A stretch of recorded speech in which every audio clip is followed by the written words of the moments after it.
And welcome back to Hannity now. Following reports that NBC News killed Ronan Farrow's report about disgraced movie mogul Harvey Weinstein, well, the network is now defending the president of NBC News, Noah Oppenheim, now claiming, well, he has no ties to Weinstein, but the scandal is not only exposing the rampant hypocrisy in Hollywood, but also in the liberal mainstream media. Now, Mediaite has put out an article entitled, Weinstein versus Trump Coverage Reveals NBC News Shifting Journalistic Standards. Joining us now with reaction, RNC spokesperson Kayleigh McEnany, and from the Hill, Joe Concha. Guys, good to see you both. Here's the thing that kills me. And Joe, I'll start with you. Everybody in Hollywood knew. This wasn't a secret. Everybody knew in the news media, apparently, too, and everybody in the political world, they also knew. And in that sense, they're all complicit. How many people we could have prevented the trauma from happening had they had the courage to say, no way, this has to stop? Or if the New York Times in 2004 went forward with the story that they had, well, that's, boy, 13 years ago. Think of all the victims of Harvey Weinstein that may have come in contact with him since that time. So that's one way to look at it. But good news is, during the next big award show, when somebody goes up there and talks about how horrible the president is and plays the moral superiority card, it's going to ring pretty hollow now, won't it? Now, back to Oppenheim in terms of him having no connection to Weinstein. Maybe he hasn't yet. But here's what he told Variety in their 10 Screenwriters to Watch profile of 2016. He won that after the movie Jackie came out and got some awards. He said, quote, "It's not easy writing screenplays and doing full-time job, but if I stay in TV, I'll figure out a way to keep writing movies." When have you ever heard the president of a major news organization have the ability to have a side job writing screenplays? This is unbelievable. And as far as standards are concerned, all I know is Salon, CNN, HuffPost, Daily Beast, all of their sources say that Ronan Farrow had the goods. He had actual witness testimony. He had evidence from the NYPD of Harvey Weinstein confessing to groping somebody, and they didn't go ahead with that story. But whenever there's a story based on unnamed sources, like with the U.S. nuclear arsenal being increased tenfold that President Trump allegedly called for, they'll go ahead with that based on unnamed sources. So talk about journalistic standards. That's unbelievable. True. And if any conservative is ever mentioned, whether allegations are true or not true, oh boy, it's the biggest thing in the entire world. Kayleigh, let me bring you in on the political side of this. During the election, I brought up again and again the hypocrisy of Hillary, both with her husband and even a bigger issue, although that was pretty big too when you look at the allegations of Juanita and Kathleen and Paula and so many other women. But then all the money that's taken from countries that abuse women, that kill gays and lesbians, that literally oppress people of other religions, persecute Christians and Jews. Not a peep. Yeah. She took all their money. Give it back, Hillary. I want her to give the money back. Give the money back, Hillary. You have to. You claim that you are a candidate for women, that you're part of a party for women. Well, be for women now. Write that check today. We want to see it. Donate it to an organization. You owe it to the American people, not only because of Harvey Weinstein, but because you actively bullied women while you were in the White House, women who had viable accusations against your husband. And, you know, I just have to say, Sean, this is sick. This is the media elite covering for the Hollywood elite, NBC covering for a remorseless predator, Harvey Weinstein. It's disgusting. There's hypocrisy on so many levels. And NBC, you say you have journalistic standards, but it looks a lot like you just have a lot of cringeworthy double standards. Journalism's dead, Kayleigh. That's my line. I've been telling people forever. Is this now the final nail in the coffin?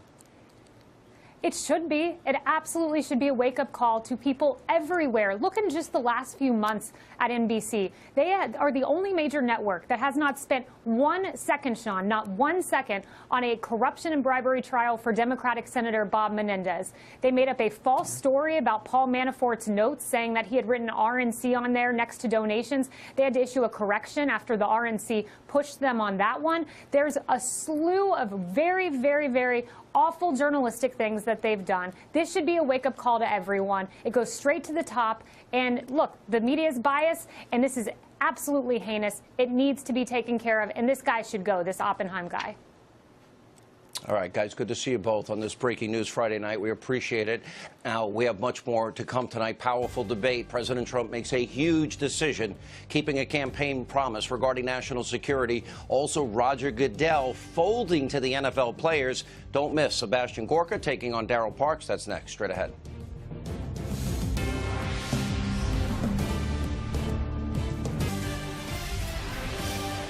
I think it was one of the most incompetently drawn deals I've ever seen. $150 billion given. We got nothing. We got nothing. They got a path to nuclear weapons very quickly. It's a very bad deal. I'm not saying anything different tonight that I have been saying for 2 years. It's a horrible, horrible embarrassment to our country. And we did it out of weakness when actually we had great strength. All right, that was the president from our exclusive interview earlier this week talking about the disastrous Iran nuclear deal. Now, of course, that was put in place by the Obama administration. Earlier today, the president, he did announce he will not recertify that deal, and here is what he said. While the United States adheres to our commitment under the deal, the Iranian regime continues to fuel conflict, terror, and turmoil throughout the Middle East and beyond. Importantly, Iran is not living up to the spirit of the deal. I am announcing today that we cannot and will not make this certification. Finally standing up to the mullahs in Iran, the radical mullahs, and stopping this insanity of trying to bribe them to be part of the world community. Also, another big story we are watching tonight, an NFL spokesman says when team owners meet next week, the league is not going to put players or make them stand for the anthem. He said, quote, "What we don't have is a proposal that changes our policy. We don't have something that mandates anything." That's clear. Here with reaction to both these stories, we have the author of Defeating Jihad, the Make America Great Again Coalition chief strategist and former deputy assistant to the president, Sebastian Gorka, and civil rights attorney Darryl Parks. Good to see you both. Darryl Parks, we're watching what's happening unfold with North Korea. Bill Clinton announced to the American people, this is a good deal for the American people. That's after he tried to bribe Kim Jong-un's father, Kim Jong-il, with billions of taxpayer dollars in energy. So bribing dictators didn't work then. Now Obama ups the ante. He's trying to bribe the mullahs in Iran with $150+ billion. And finally, this president said, you know what? We're not going to try and bribe you, knowing that you're not going to keep your side of the deal anyway. Isn't it time America stopped the policies of appeasement? Aren't you proud of the president today? Well, you know, I think the president needs to look at it. I think we need to be concerned about Iran. The deal was a deal that certainly needed some scrutiny. You think giving the mullahs in Iran $150 billion is a good idea? Well, without question, now, my understanding that this money was money that they were going to get anyway. It wasn't like we gave them money. So I think that it's a type of deal that certainly. We didn't have to give them a penny. But was it really our money? Was it really our money, though? Well, or was it their money? Why would you give a rogue regime? Let me play on the screen, by the way. I got it right now. Iranians burning American flags. Iranians burning Israeli flags, chanting, death to America, death to Israel. Let's put it up on the screen so that our entire audience can see this here. Yeah, okay.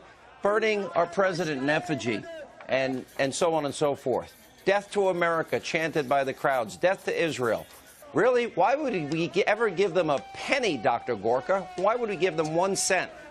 Look, this is a theocratic dictatorship. Since 1979, Sean, this has been a dictatorship. Why would you have any deal with a dictatorship and give them money to make their dictatorship stronger? It didn't work in 1938 with Hitler. It didn't work with the Soviet Union when we signed a chemical weapons ban with them. They broke that ban before the ink was dry on the treaty. And it's not going to work with Iran. Look what's happened since then. They've escalated their involvement. They've been destabilizing the whole Middle East. And as you said, this is a nation that every Friday in the mosque calls for our destruction. The JCPOA made them more powerful thanks to President Obama.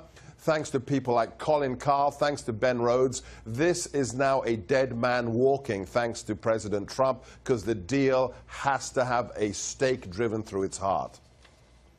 No, I agree. And listen, I think it's proven in North Korea The policies of appeasement didn't work for Neville Chamberlain. There wasn't peace in our time. It didn't work for Obama. It didn't work for Jimmy Carter. It didn't work for Bill Clinton. And this time, standing up to evil in our time is the only answer. All right, let me move on to the NFL. We don't have a proposal that changes policy. We don't have something that mandates anything. That's clear. NFL spokesman Joe Lockhart used to be Clinton's spokesperson. Really? So the NFL is going to continue this? They're going to take a knee? Darrell Parks, what do you think the American people are going to say to that if this continues? Well, I think the American people are ready to move forward and move past this issue, Sean. I think the point has been made. We need to find a plan forward, though, that puts something in place to address the issues that the players and many people in the country are concerned about. So I, like many other football fans, are ready to watch football. I think we see the need and the issue that the players have presented. The issue is a good issue. Roderick, the NFL is full of hypocrites. Let's be honest here. If you can't put a sticker on the Dallas Cowboys helmet after they assassinate police officers, Dr. Gorka, if you can't on the 15th anniversary of 9/11/01 put the date and never again on there, but you're going to allow these players to take a knee and protest the national anthem, you know what? The NFL is just a bunch of hypocrites, and no wonder they're losing in ratings and revenue and advertisers. Nobody wants to watch this, and yet they don't have the courage to enforce their own rules. Sean, the NFL is committing slow political suicide.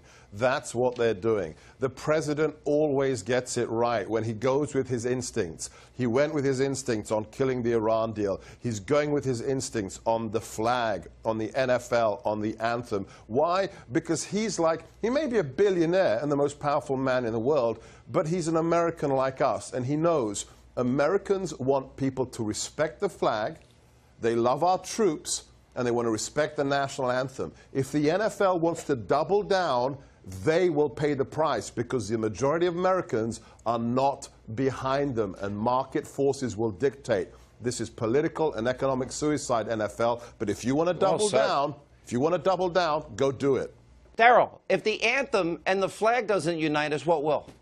Right. Sean, we haven't heard from the president one solution about dealing with the inequity issue that these players have presented. I think we need a solution from the president at some point. If the flag that people died fighting under, if that doesn't bring us together, tell me what will. What will? Well, Sean, that's the problem. We have plenty of African Americans who fight for the flag, but they don't get equality. That's the problem. Weak, Darrell. That's a problem we need to address. We got to end it there. Thank you both. All right, when we come back, the president did something today that no other sitting president has done yet. We'll check in with Pastor Robert Jeffress, Jerry Falwell Jr. They'll explain straight ahead.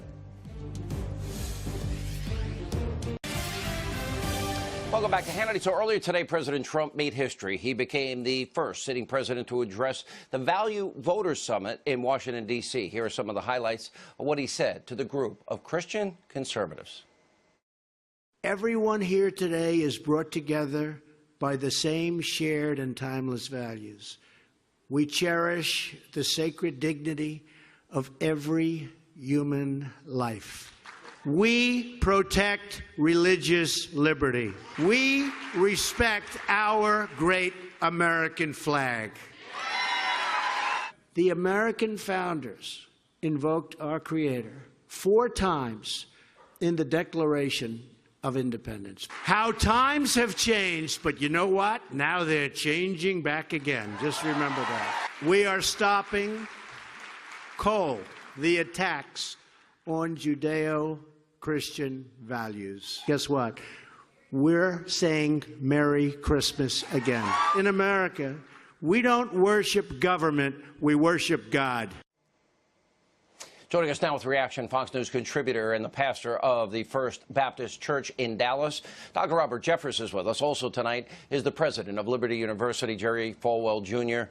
Good to see you both. By the way, Dr. Falwell, I've had the honor of speaking at Liberty, and I am going to be speaking at Dr. Jeffress' church, which is a very dangerous thing for him to do. You may want to warn him about that.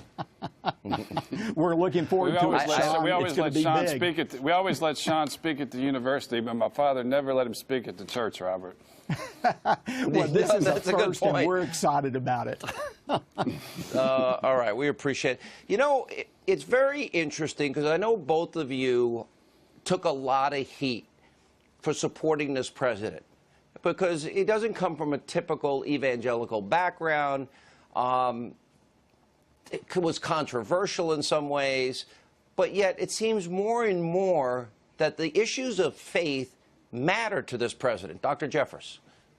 They absolutely do. And look, Sean, the reason evangelical Christians voted for this president by the largest margin in history was because of his commitment to appoint conservative justices and judges to the courts who will protect the values we care about, religious liberty, the sanctity of life, and so on. And the president is doing his job. He has nominated dozens of judges to the federal court. But your viewers need to know those nominations are being blocked by the Republican-controlled Senate, namely Mitch McConnell and his adherence to these arcane rules. And I'm calling tonight on every Christian, every conservative, to pick up the phone and call Mitch McConnell, Bob Corker, and the rest of this do-nothing, worth-nothing Republican establishment and tell them we're as mad as HELL and we're not going to put up with this anymore. Quit obstructing this president's agenda, which means they're obstructing our agenda.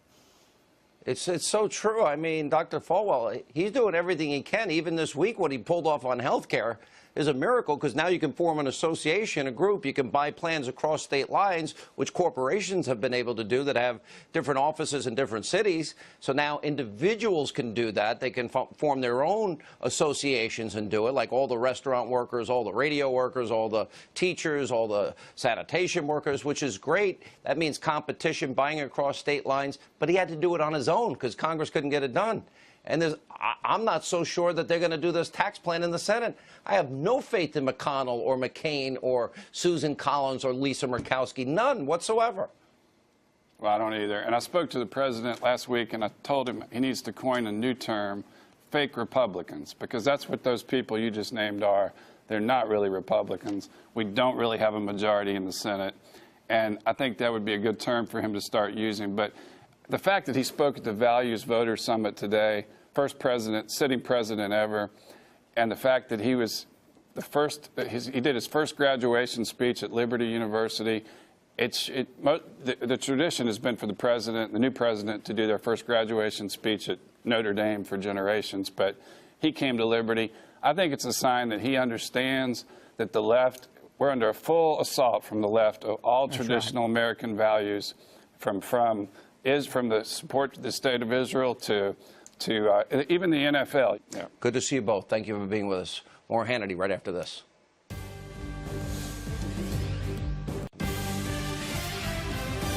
Welcome back to Hannity. So this year I was proud to be the executive producer of a brand new award-winning movie. It's called Let There Be Light. It's going to be in theaters, by the way, coming up in just a couple of weeks, October the 27th. Now, I've always felt Hollywood, I never liked their values. I thought they always had contempt for conservatives and Christians. Their movies are so formulaic. Now they're so boring. This is a movie you can take your whole family to. And it takes you on a journey about life with real meaning and very contemporary in terms of the issues that we face today as a society. I think you're going to like it. Here's a sneak peek. Did your wife tell you what I really was before I became a pastor? Is it important? I don't know. You tell me. I was a wise guy. A wise guy? Yeah, a wise guy. Mobbed up. Actually, that's not what I really was before I became a pastor. What I really was? Inmate 09699-016. Federal prison, Lompoc, California. You were in prison? Do I stutter? Or aren't you wired for sound? Yeah, I was in prison. 10-year stretch. 3 years of that in the hole, solitary. They gave me a Sony Walkman and a book to read. That probably wasn't one of mine. Not even close. All right, that's all the time we have left this evening. I think you're going to enjoy the movie. Write it down, October 27th, and we're putting up on my website, Hannity.com, where you can see the movie. Maybe you can get your tickets early. All right, as always, thank you for being with us. We hope you have a great weekend. We'll see you back here on Monday night.